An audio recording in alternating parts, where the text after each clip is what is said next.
This is Eric Bailey, blogger at NintendoLegend.com. I'm here with an old Twitter friend, and why don't you introduce yourself?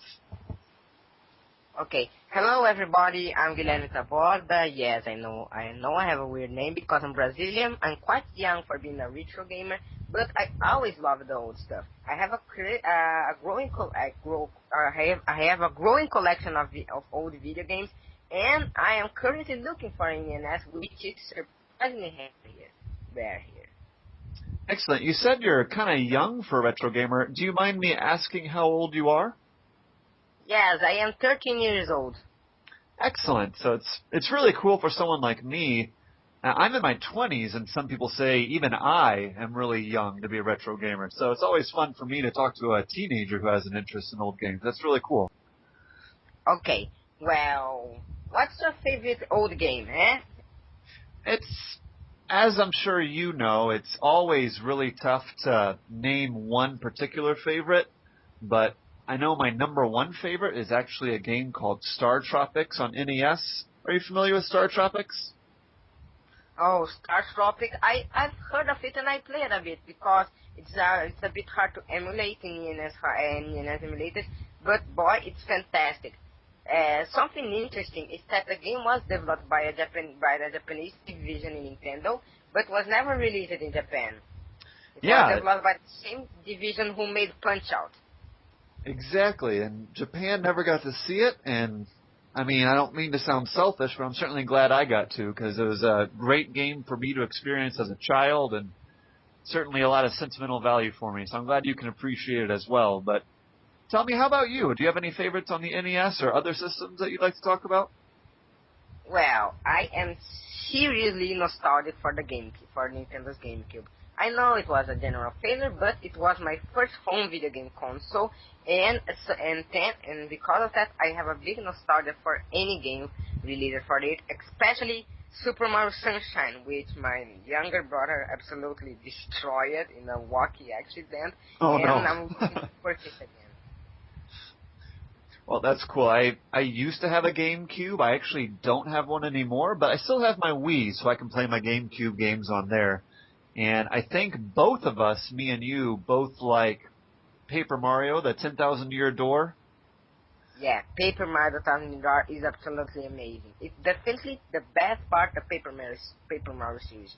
It has everything the first game has, and polished everything it's to the maximum levels. I agree. Yep. I mean, Not only that, it has a surprisingly dark story for a Mario game. Demons and all. Yeah, and they're even getting into demonic possession near the end of it, which is certainly an interesting theme for Nintendo to try and tackle, not to mention the ghosts and the town that has the curse where people are having to suffer through, and a lot of interesting things going on. Yeah. It's definitely a dark game. Definitely one of the darkest games in the Mario series, and few people seem to be set off by it just because it's Paper Mario. It's really amazing.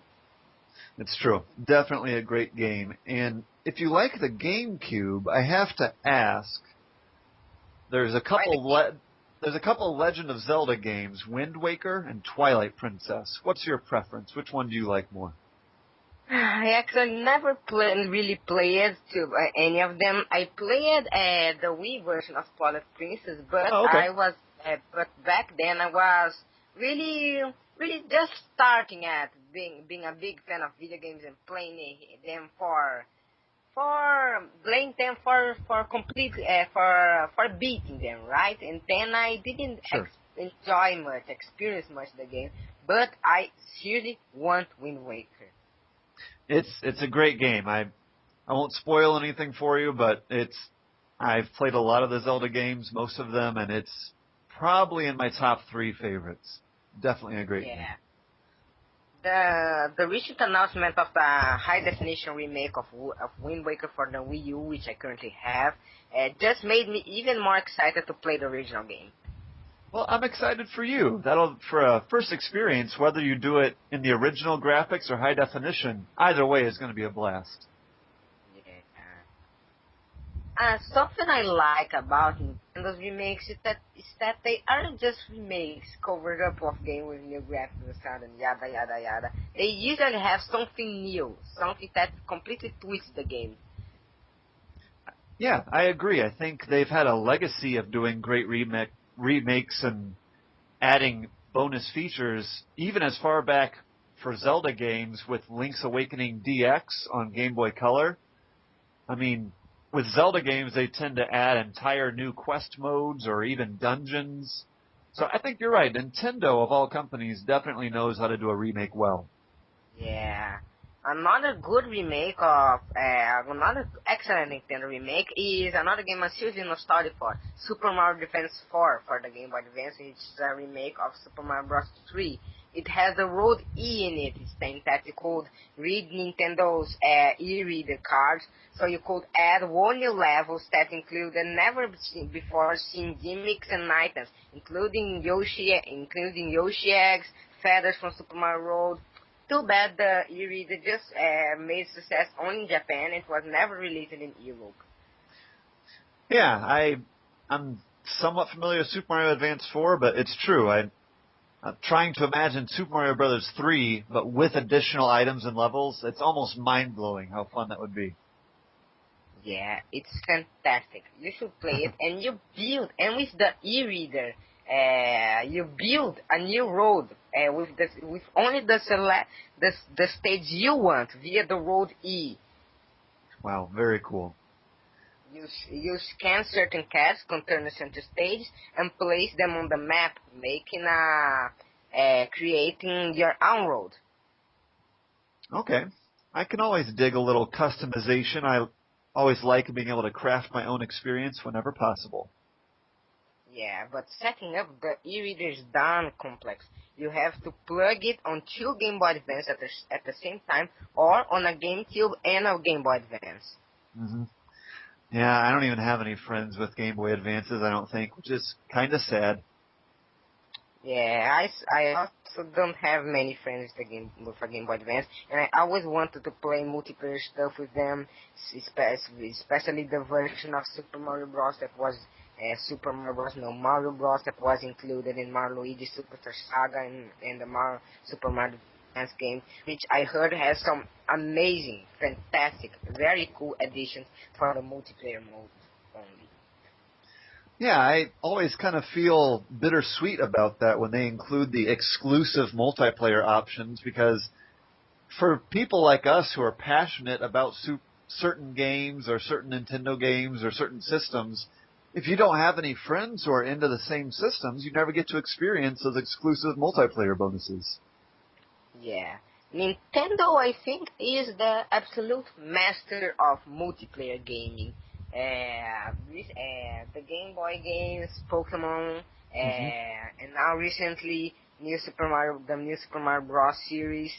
Yeah, Nintendo, Super Smash Brothers, Nintendo definitely rules when it comes to multiplayer. Those are some great examples. I have a lot of fond memories of so-called couch co-op, of when you have a few friends over and you're playing something like GoldenEye, or I think you already mentioned Super Smash Brothers. Those are excellent examples of what true multiplayer gaming should be all about. Yeah. Nintendo innovated around the 90s, making the Nintendo 64 the first video game to ever have four controller slots already in it. Before you would need to have a multi-tap and things like that. That's true. Those are the days. I mean, for the NES, I had a multi-tap for the Sega Genesis too, but it's just kind of a hassle having to buy an extra accessory, which is this bulky little plastic thing you have to figure out where to go, and then you have to get additional controllers. But you're right, it was really nice for the 64 to have those four ports right in there. Yeah, but Sega also was a pretty interesting user of multiplayer function, even if they were much dependent on multi-tap until the Dreamcast with their last console. Did you know that Saturn Bomberman, one of the Saturn's best games, can support up to 10 multiplayer via multiple multi-taps? I did not know that. That sounds like a blast. Yeah, not only that, the multiplayer mode in Saturn Bomberman is amazing because it's freaking Bomberman, and you can play as characters from other Hudson games. Oh, really? Like who? Yeah, they all have different abilities, bomb patterns, special Louis, which are those big kangaroo-ish things that that began to appear in the mid-90s Bomberman games. Yeah, my introduction to the Louis came in Mega Bomberman for the Sega Genesis. That was a long-time favorite in my household. Me and my family and friends would play a lot of 4-player action on Mega Bomberman. Yeah. Mega Bomberman is actually a slightly downgraded port for of Bomberman 1904 for Hudson's own console, the TurboGrafx 16, which didn't make much success in the West, although it was a big hit in Japan. Actually, it's not only Hudson consoles. It was made as a collaboration between Hudson and ENC, the biggest producer of microchips and stuff in Japan. Yeah, and it's true. Here in America, growing up, I never heard about the TurboGrafx 16, honestly. So it's great to be in an era now where there's a lot more information about it online, and I actually have met people now who are more passionate about that system. So I confess I need to learn more about the TurboGrafx. I'm excited to have those opportunities available to me now. Yeah, and now it's gotten a bigger bigger levels of attention since most of its library it is available on the Wii Virtual Console, including some games made for the various CD accessories that were released for it.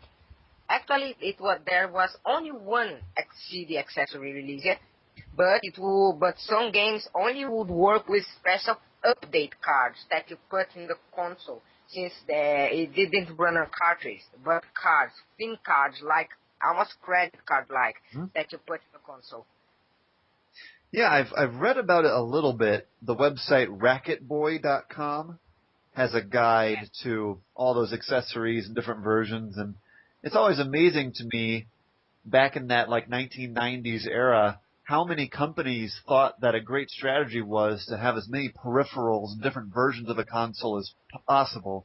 You think about Sega with their Sega Genesis, and then you have the CD that attaches to it, then you have the 32X on top of that, and each one needs their own power source, and it just seems like a strange way to do things, to me at least. I don't know.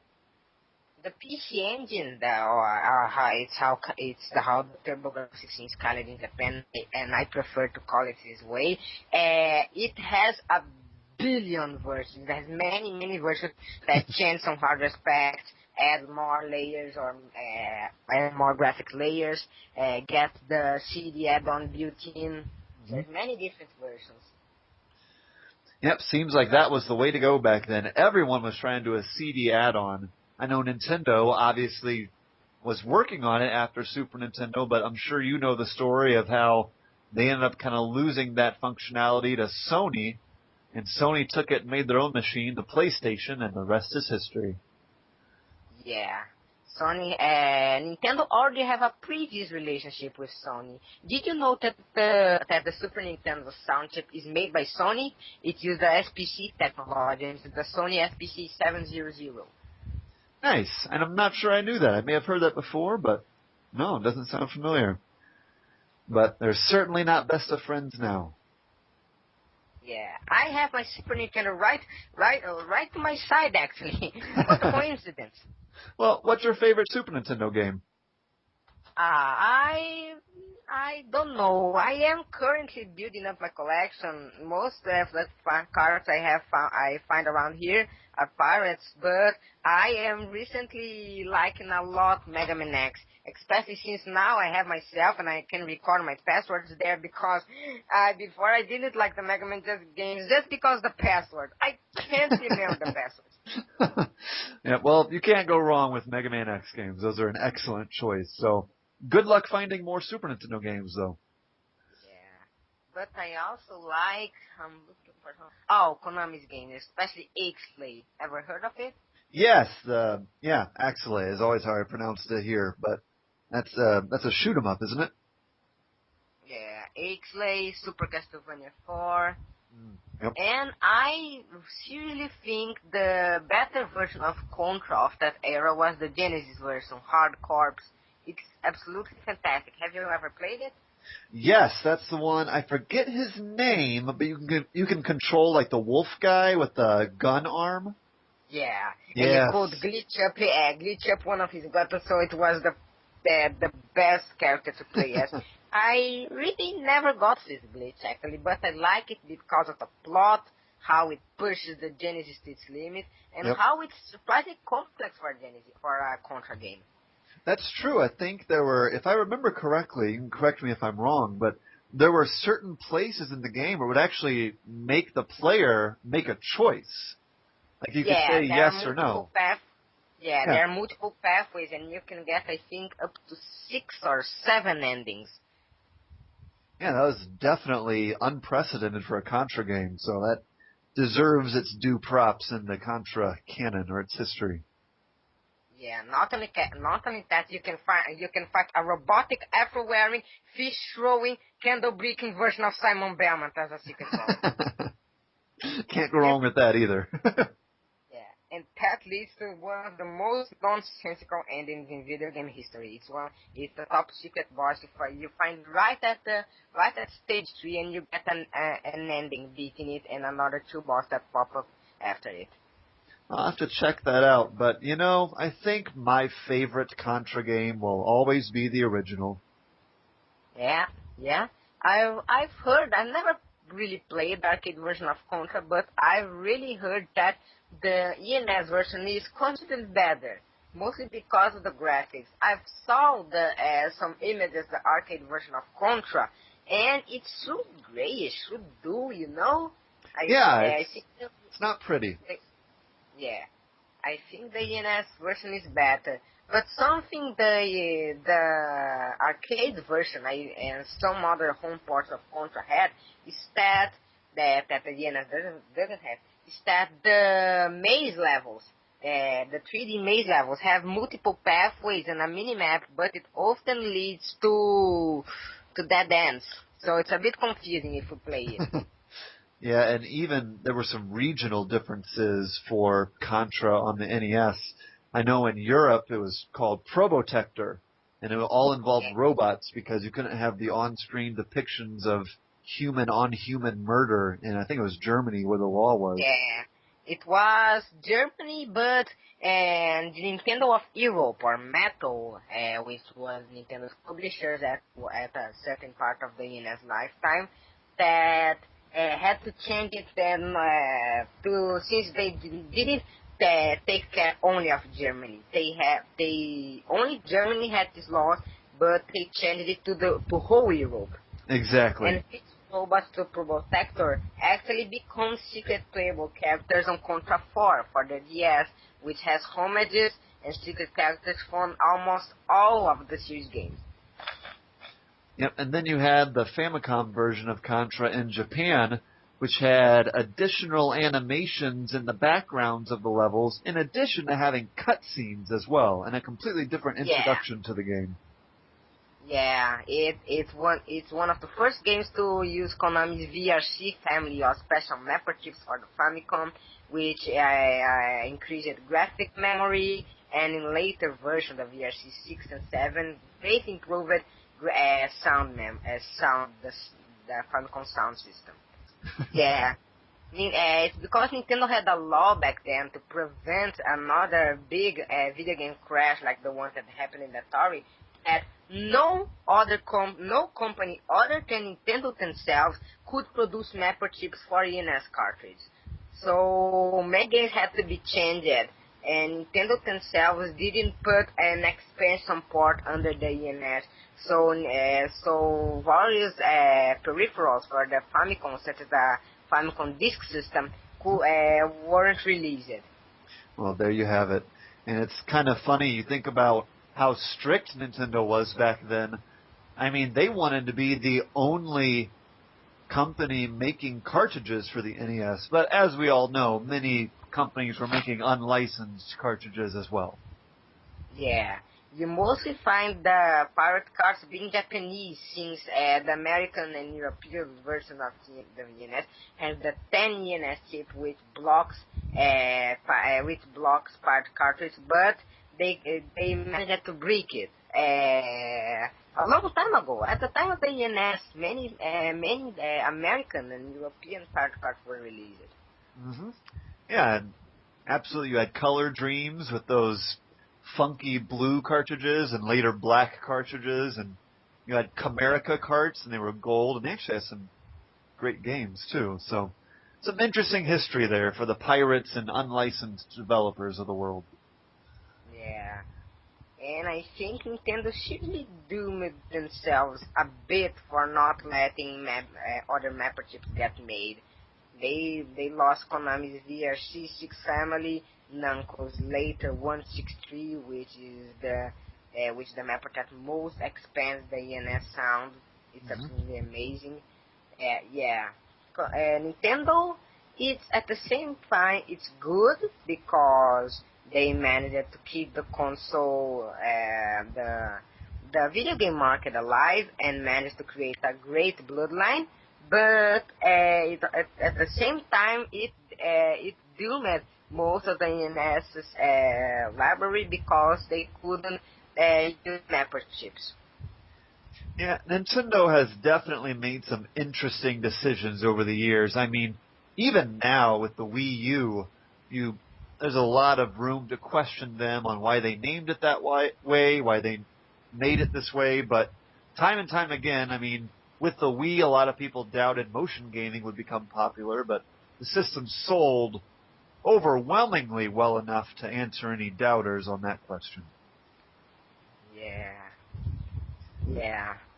Nintendo also to try to do some shady stuff at the time of the ENS, because it wasn't really, the Vita games wasn't in law at the time, weren't controlled by law. So Nintendo had some weird permissions, such they specifically forced American developers to only make games for them. Yep.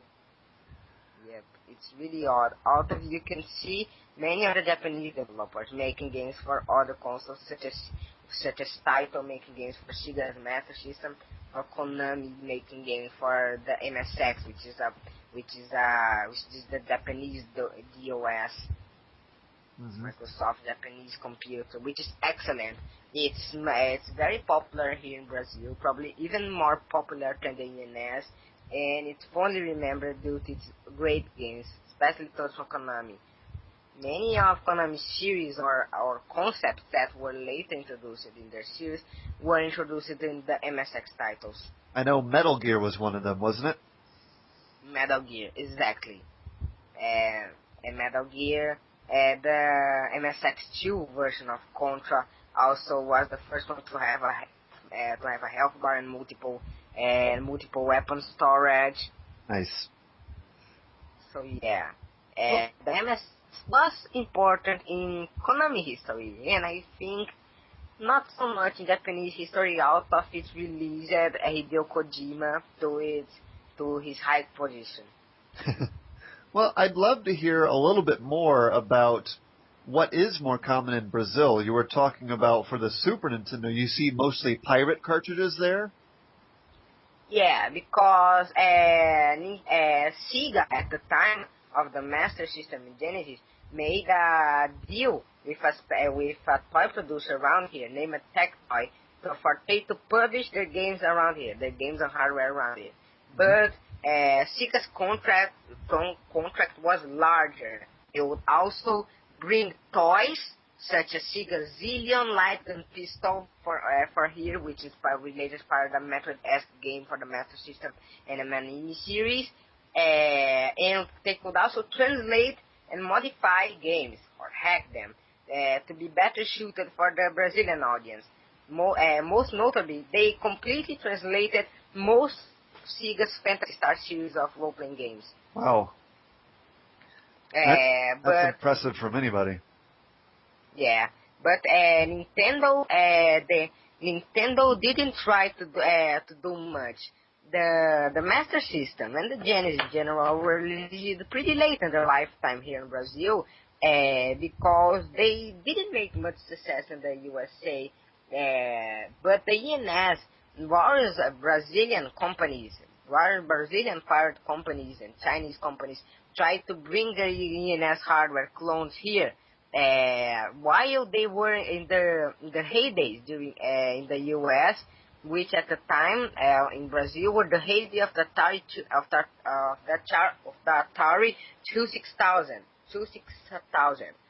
and that made Nintendo slightly less popular because it was pricier than the Atari systems, and it also didn't get much translation or support.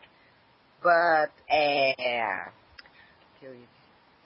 didn't get much translation support. But around the Super Nintendo times, Nintendo made a relatively small deal with a small digital electronics publisher, Playtronic, for they to bring the SNES and in the games here. But the deal only covered covers, boxes, and manuals, and the games at all weren't translated or adapted.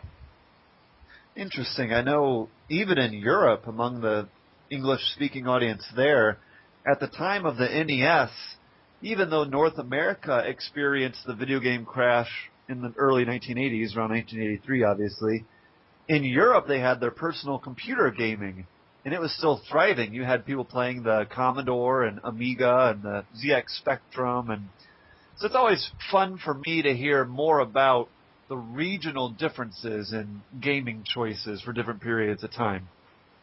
Yeah. The NES and Atari 26,000, not a video game console in general, took some time to reach Brazil, because from 64 to 84, Brazil was in a situation of dictatorship. And one of the rules in this dictatorship is that imported products were absolutely prohibited. It was a crime to import products. Wow. Yeah. And to solve this, many international companies had an interest in Brazil at the time, had a growing interest, and so they dealt with many companies around here to make a version of their products for the Brazilian audience, which would at all remind the people of the American versions in no way. It was the same thing, but with different names, different themes. Sure. It had the same function, but was different.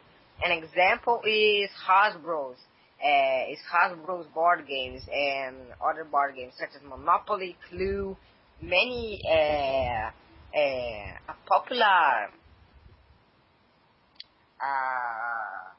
popular toy maker around here named Estrela, which is Star, had deal with Hasbro and other producers to make a Brazilian version of their games. Monopoly became Immobiliary Bank. Clue became a detective. So that way they weren't importing them; they were just making their own versions right there in Brazil. Yeah. And then the Master System, I think, got here around 1991, and it was Sega's console from 85. Well, hey, better late than never. Nothing wrong with coming on a few years later.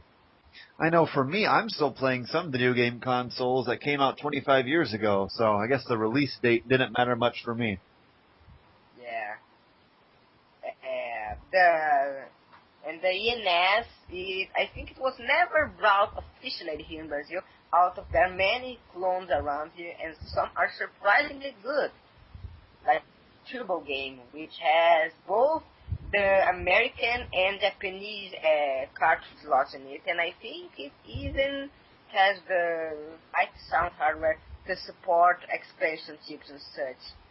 So yeah, I think it would be worthier than an American ENS in the United States. Cool. Well, sorry to say this, but my time is up. But it's been fun talking to you, so I really appreciate this opportunity. Yeah, thanks.